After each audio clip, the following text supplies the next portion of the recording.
I'm wondering if one of the reasons that France continues to have this kind of much stronger, vibrant history of protest against, or just protest in general, is because of the way their history is taught over there, and the French Revolution is so well taught and well kind of remembered in that way, whereas we're not in this country. Our revolutionary movements have all been whitewashed or covered up, with the only exception being our initial, development of the United States of America against revolting against England. But even that is not really taught as a kind of revolution. These were true, revolutionaries at the time against England. It's taught more as just like, oh, this war was fought against England for our independence, right? And there were no guillotines. People weren't that uncivil. We talked about the civility issue last week. Right. And actually, what I love, they actually brought guillotines to one of the protests in France. But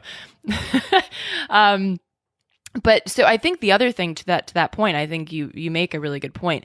And I've never been to school in France, so I can't speak to this specifically. But having gone to school in the U.S., of course, I can say that we kind of looked at it as one and done. Like, oh, we fought that revolution, so we don't have to do that anymore. Well, and also because we're still a republic, so isn't that nice? Well, and now revolutionaries are evil people that need to be stopped, generally. Well, right, because and so the historical context of revolution is lovely and pure, and and they never hurt anybody. They just threw some tea into the harbor. But of course, now it's like, oh my God, look at people like Shay, and look at the Black Panthers, and right. There's so many movements, or even just unions standing up, and people were killed when these unions, the Pinkertons are murdering people. Oh yeah, and that's either, I mean, I think this is one of the reasons that Howard Zinn's book, People's History, is a classic or whatever, is so important, is because that history is being forgotten, but it's intentionally forgotten because it's important for the ruling elite to help us forget that, to make sure we aren't, naming boulevards after union leaders that died in fights. That's a great point. I mean, a lot of Americans don't know that May 1st is actually an American holiday, May Day. Right. That was the Haymarket riots that happened, where predominantly anarchists were hanged and made an example of for demanding human rights, basically worker rights in the workplace. Right. May Day started here, and now we don't celebrate it. Yeah, now we celebrate. May 1st, actually, if you look it up, is Law Day officially. Officially, it's Law Day. So that tells you what we've done. And Richard Wolff talks a lot about how we've done a great job of completely squashing the worker movement, the labor movement. And so what we see in France is really where the U.S. was on its way, had the government not done such an excellent job of crushing the Socialist Party, the Communist Party, the anarchists, who are really the driving force behind the rise in union memberships and the rise in labor rights movement. So France is doing a great job of highlighting the power that we have, we workers. And, as IWW points out, like, we're all workers, like whatever industry you're in, right. We're all working to basically make sure that the rich stay rich and that we don't.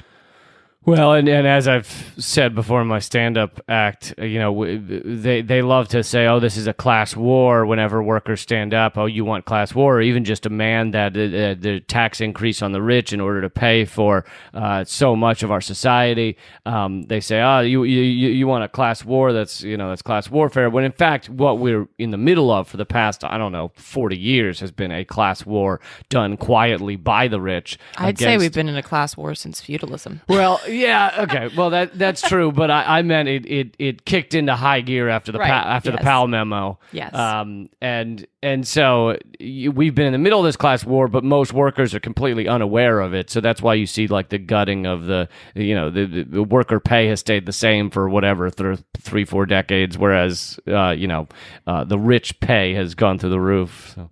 So I think, like, just to wrap this up, I think first of all, it's important to recognize what the Yellow Vests are protesting, so that people don't get confused and say, "Oh, they're protesting green energy." No, definitely not. They're protesting the concept that any sort of shift towards addressing climate change has to be borne by the poor, as opposed to the industries that are perpetuating climate change. That's the first thing to note.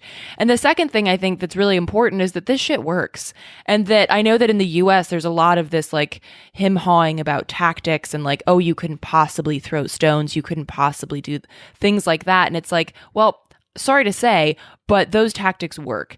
And that doesn't mean that you should only use those tactics, but you should always, I'm a big believer in having all of the tactics on the table at all times. So everything from, confronting your members of Congress like we see with the Sunrise Movement to, yes, rioting in the streets. Those tactics should all be on the table at all times, because when it is a matter of life and death with regards to people having enough food to eat, having enough money to survive, as well as the issue of climate change, when it's that big of a crisis, you have to look at your tactic toolkit in a really realistic and not a utopian perspective. Another one to keep on the table: coordinated dance numbers in the streets. All right, like see my vest, put my anger to the test. Oh my God, did you just come up with that? Yes. I really like that. All right, we got to get it to them. So I think you should try to get back to France and do that flash mob.